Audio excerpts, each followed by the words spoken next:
Do you feel that there are some conflicts here whereby Biden has certain domestic pressures, and then there's also this idea that you also need to stay tough on China? Are they at odds with each other? Yes, I think they are.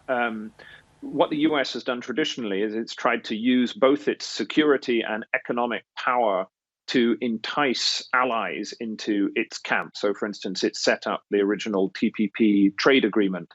Then Trump didn't go into the TPP, and Biden has promised a trade and economic policy which is only going to benefit the American middle class. And the problem that he faces is if he actually does that, it's much more difficult then to try and strike economic agreements with countries here in Asia, the big Asian exporting countries that are the swing states against China. It's much more difficult for the US to entice them into a broader anti-China alliance. So in a sense, Biden's trying to do two things. He wants to repair the American middle class and he wants to assemble this broad coalition against China. But can he do both? Probably not.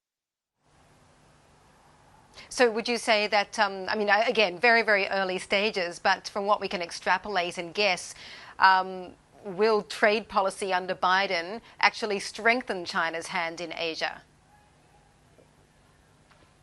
I don't think that's certainly not going to be their objective. They're going to try and find imaginative ways to recreate America's role as an economic leader in Asia. But the reality is that America's economic weight is declining. China's is increasing.